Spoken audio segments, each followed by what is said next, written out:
WTQX. The evening wireless. Good evening, ladies and gentlemen, and all ships at sea. This is WTQX broadcasting on 360 meters, or 833 kilocycles. You're listening to the Evening Wireless for March 7th, 1926. I'm Edwin Allen. We're glad to welcome you this evening. Wherever your wireless set has brought our voices, settle in at your ease and spend a little time with us as we talk over the day's doings and share our reflections. And we thank you, friends, as always, for your kind attention. Good evening, friends. You may recall that last month Miss Vivian spoke with no small excitement of La Bohème, rendered into the photoplay. Puccini's great opera translated into silent motion without the aid of its operatic voice, and yet, by her account, losing none of its tenderness nor its tragedy. She spoke, too, of whispers from the coast, of experiments in synchronizing sound with the moving image. Mechanical voices, perhaps one day joined to living faces. Her remarks set me thinking. As a man of the wireless, I confess my allegiance lies naturally with the spoken word. A radio play carried upon the unseen current into the quiet parlor possesses, for me, an intimacy unmatched. It asks the listener to build the world within the mind, and in that act to become partner in the creation.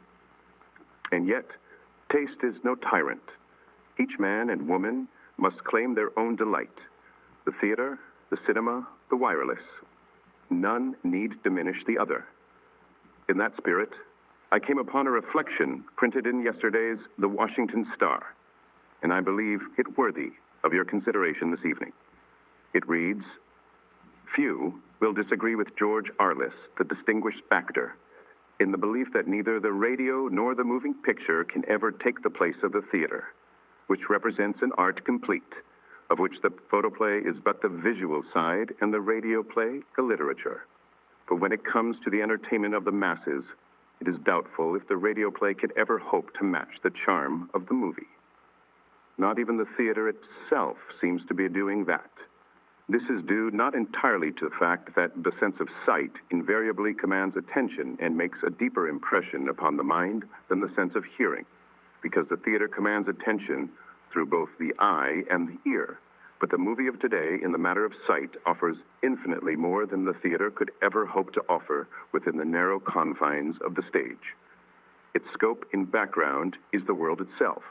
Even the elements and the stupendous effects are possible to the camera, whereas the stage is limited to artificial semblances. While the movie lacks the power of speech and perhaps the charm of literature, it yet has a language of its own that is comprehensible to the dullest intellect. And in the picture drama, the charm of spectacle makes up for the natural inattention of the laggard mind with its satisfying appeal to the vision merely. The intellectuals, as a matter of course, demand the theater in its richest fullness and completion. But the masses are not intellectual, at least in the same degree. And the movie has not failed to interest and to delight both intellectual and dullard. It is this fact that makes its influence so potent with humanity. It has a particular charm all its own, for the same picture will appeal to people of all grades of intellect, of all languages, of all races, making its purpose and its lesson understandable, even without the aid of speech. And there is this to be remembered, that all who have thoughts and ideas are not always able to adequately express them in mere language. Many emotions are felt that are difficult to express in words, even to the most cultured. March 6th, 1926. There is wisdom in this observation. Each of these arts, the stage, the photoplay, and the radio drama, commands its own dominion. The theater gives us the living presence of the actor before our very eyes. The moving picture commands spectacle beyond the reach of timber and curtain. And the wireless, though unseen, speaks directly to the imagination and asks the listener to furnish the scene from the treasury of the mind. It may be that one form shall grow, another evolve, and a third astonish us with inventions yet untried.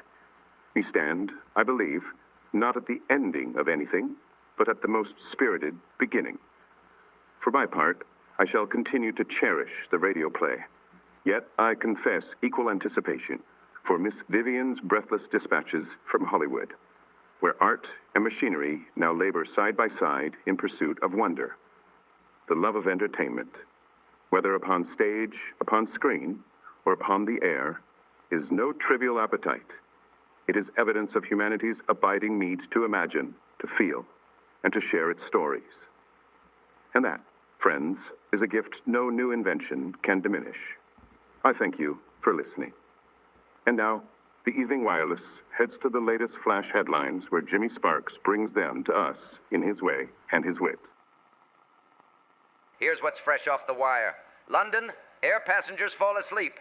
Air travel is so little of a novelty, the Channel trip bores the people to sleep. That's progress, folks. First we prayed, now we snore. Detroit. Americans own 20 million of the world's 26 million autos, 83% of pleasure cars, but only 44% of buses, indicating prosperity. I'm gonna need to hide my bus ticket. Cisco, Texas. Annual snake harvest begins. The new Texas oil industry of rattlesnake oil begins their dynamiting of rattler dens to rend the serpents into oil. Think those 20 million autos run on rattlesnake oil? Chicago. Automatic train stoppage. Technology is in development to automatically stop a speeding train if sent by electrical waves along the rail. A fine invention, provided the electricity knows where it's going. Czechoslovakia, coup attempt made by mad dictator. A failed coup ended in the arrest of the men who were then labeled by the legitimate Prague government as insane and lunatics. History is unkind to unsuccessful revolutionaries. Washington, D.C., 5-year D.C. improvement plan approved for improvement. Representatives had originally disagreed with the improvement plan and have since approved an improvement of the improvement plan. I haven't a thing, folks. It writes itself. That's the flash news for now. Back to you, Edwin. Thank you, Mr. Sparks. The world, it seems, remains determined to keep us alert, whether by aeroplane, motorcar, or parliamentary debate. Yet there remain quieter ways by which a man may judge his day. For that, we turn for the clatter of headlines to steadier ground. Colonel Davies now presents The Measure of Men. Good evening. The field of sport never tires. Now then, a brief note from the sporting pages for those gentlemen who keep their rods nearer the door once winter begins to loosen its grip. Though the true spring run is yet some weeks off, when the fish make their annual push upstream in defiance of net and current alike, there is, at present, one sturdy fella already in season, the catfish. And not the modest sort, mind you, but the heavy-shouldered patriarchs that lie along the deeper channels. One recent specimen tipped the scale at over 30 pounds, which is less a fish than a statement of superiority. The advice offered is plain and unromantic. Chicken entrails for the larger brutes, set upon a medium hook. Despite their formidable whiskers, the catfish is not furnished with an especially grand mouth, and delicate tackle is unnecessary. Worm will serve. Dough may suffice. There are even reports, though I reserve judgment, that bits of sponge prepared in small cubes may tempt the creature. For my part, I have always held that angling is less a contest of strength than of temperament. The catfish does not reward haste. He does not leap for simplistic bait. He waits in the patient dark and requires a man willing to do the same. There is a lesson in that, if one is inclined to take it. The waters move in their own good time. So I think, should we. And speaking of patience rewarded, a word on baseball. For though the season has not yet formally unfurled its banners, the clubs have already taken to the field in exhibition play. Mr. Rogers Hornsby, that formidable gentleman of the National League, and no stranger to the far fence, is reported to have sent 2 balls clean over it in the St. Louis Cardinals' first outing of the year. A double besides, and an 8-3 victory to mark the occasion. Now, there are those who think of baseball as a game of noise and suddenness, the crack of the bat, the shout in the stands. But those who have stood long enough upon a diamond know better. It is a sport of waiting. The pitcher studies, the batsman measures, the fielder watches the arc against the sky, and in the wide green outfield there are sturdy fellows aplenty, patient as any angler. And when the ball rises high and hopeful, it is they who catch you. Yes, sir, the season approaches, and with it, that fine American institution of judgment, restraint, and the courage to swing only when the moment is right. There are worse schools for a young man, or an old one. I've been Colonel Frederick Davies with The Measure of Men. Thank you, Colonel. Clear air, steady hands, and a patient line. There are worse philosophies by which to live. And speaking of standards a gentleman may uphold, even in less adventurous surroundings, we pause now for a word from those who concern themselves with appearances closer to home. This program is brought to you in part by Liquid Arvon Dandruff Solution, the one sure way that never fails.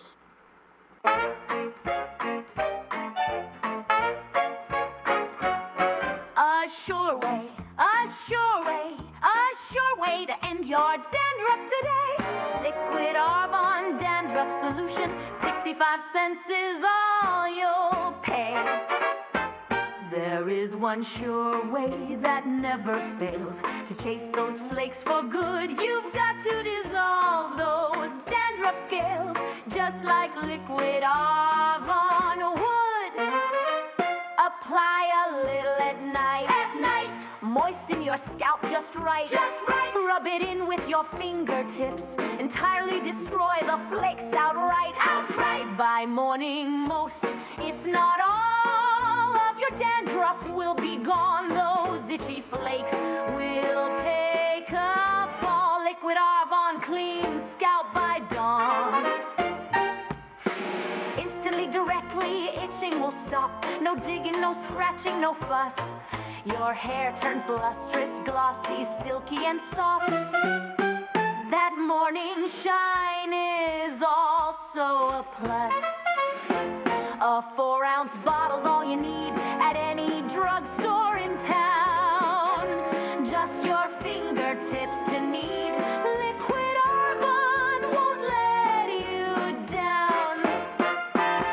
You can't comb out dandruff, no you can't. The dissolve it, destroy it resolution. There's one sure way that never fails. Liquid Arvon Dandruff Solution.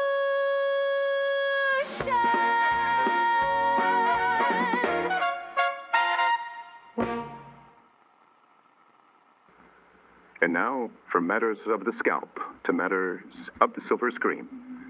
While some men measure themselves by rod and reel, others stride across projected lands and command the gaze of thousands. To tell us who dazzles and who whispers along the boulevards, here is Vivian Cross with The Hollywood Eye. Good evening, loyal listeners. Oh, my dears, the sales are up and Mr. Douglas Fairbanks is at it again. The Black Pirate has swept into the theaters, and I assure you there is not a still moment in the whole affair. Mr. Fairbanks climbs masts as if he were born halfway to the crow's nest, and thinks nothing though dangling from rigging with a dagger between his teeth. One scarcely knows whether to applaud or steady oneself. Now, here's another marvel of it. At certain participating theaters, the picture is being shown in the new Technicolor process. And I do not mean the little faint little tints that we have been and grown accustomed to, but the real washes of color. Banners glowing, the sea taking out a warmth that nearly startles the eye. It is not everywhere yet, but where it appears, audiences are quite besides themselves. And if you must see it in the familiar silver tones, do not imagine you are deprived. Mr. Fairbanks's handsome physique shines brightly, and his leaps are no less reckless for want of color. If this is what the photoplay can do when it is feeling ambitious, then I, for one, shall be watching the horizon very closely. Now here is something that has set more than a few studio corridors humming. Those fortunate enough to have had a preview peep at The Eagle, Mr. Rudolph Valentino's latest, insist that the Latin idol has not only delivered one of his strongest pictures of his career, but is preparing to astonish his admirers in a most unexpected fashion. Comedy. Yes, you heard that correctly. To ask merriment of the romantic and ever so dignified Rudy seems almost unfair. We are accustomed to sighing over him, not laughing with him. Yet word from those early screenings suggests, and he manages it with surprising cleverness, without surrendering his charm. If he succeeds, and the ones in the know say he does, it may very well restore him to the broad and enthusiastic favor he once commanded so effortlessly. Hollywood does love a reinvention, and audiences, I suspect, love even more to be surprised. And just a final flutter before I dash. A whisper circles the boulevards about our Bob darling, Colleen Moore. At a recent studio supper, while others raised rather daring glasses filled with unmentionable spirits, Miss Moore was seen sipping nothing stronger than ginger ale. Yes, ginger ale. It seems the Scream's merriest little flapper may be far more temperate than her on-street escapades suggest. The wildest thing about her that evening, I'm told, was the tilt of her hat. Hollywood rebellion, it appears, sometimes arrives strictly by script. Until next week, my dears, keep your curls glossy. I've been Vivian Cross with the Hollywood Eye. Thank you, Miss Cross. It would seem that the modern world is determined to sparkle. Yet, beyond the screen and studio, there are questions nearer to home. Questions of conduct, confidence, and the spirited business of growing up in these lively times. Miss Deidre Kidare joins us now with Women's Concerns. Good evening, ladies. Tonight, I have a letter from a woman who writes not in anger, but in genuine distress over a daughter whose childhood seems to have vanished almost overnight. She writes, Dear Deidre, I have the best husband in the world, and I am devoted to him and he to me. But we have a daughter of 17 whom we do not seem to be able to manage at all. Until a year ago, she was as nice a girl as you could wish to see. But suddenly she has become unmanageable, impertinent, and unreasonable. It worries her father almost to death. What can we do with her? Signed, Perplexed Mother. The trouble with her probably is only that she is 17, which, however, is about the most dangerous thing that can afflict any girl. For it is then that she oftenest does the things that prove fatal to her. At 17, a girl is in the transition stage in which she is neither a child nor woman, but both, and where she is tortured by the impulses and desires of both. She has the lack of reason, the lack of self-control, the greedy desire for pleasure of a child, in which she wants to be thought a woman, and to have the freedom of a woman. She wants, she doesn't know what. She is full of vague desires and silly imaginings, and she is furious with anyone who stands in the way of gratifying any of her impulses. She is selfish, irritable, utterly lacking in consideration for anyone else, and she resents any interference from her parents, whom she regards as tyrants and old fogies. It is a trying time for the girl, and a season of martyrdom for those who have to live with her. And if it is possible, Miss 17 should always be sent away from home to a good, strict school, where she will be forced to control herself and be decent and polite to those about her. If she must stay at home, try to be patient with her and realize that she will outgrow her faults in a couple of years and begin to appreciate a good home. Don't scold her, laugh at her, get her along, as the slang phrase goes. For if you attempt to be too strict with her, chances are she will marry just to prove that she is grown up and won't be bossed by her parents. And that will ruin her life and yours. To those who are living through the trials of 17, take comfort in this. It is a fever of youth, and like most fevers, it passes. Hold steady, be patient, and remember that even the most rebellious girl is often only a child, impatient to be thought a woman. Yours truly, Peter Guibert. Thank you, Miss Guibert. The younger generation may be lively, but one suspects they are not without sense, merely without patience for yesterday's inconveniences. And speaking of leaving old ways behind, pause once more for a word about a new household advancement that promises to end those old ways. What could it be?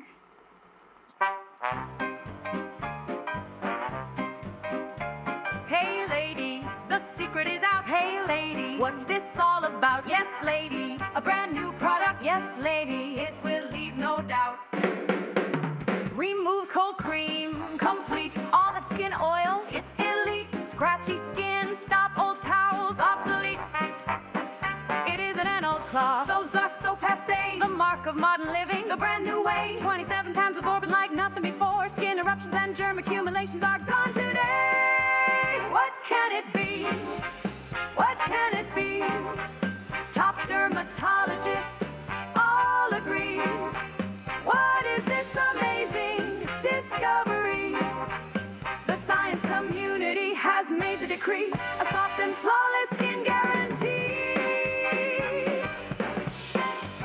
Gentle and soft, absolute, the modern woman resolute.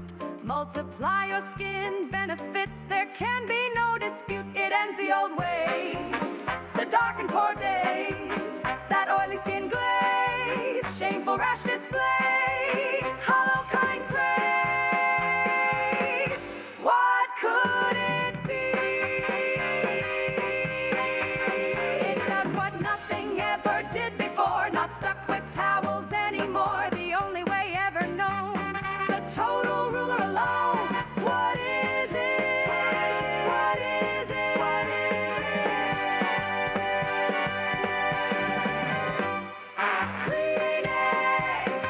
Kleenex, K-L-E-E-N-E-X, Kleenex. Kleenex is the best. Kleenex, the sanitary cold cream remover.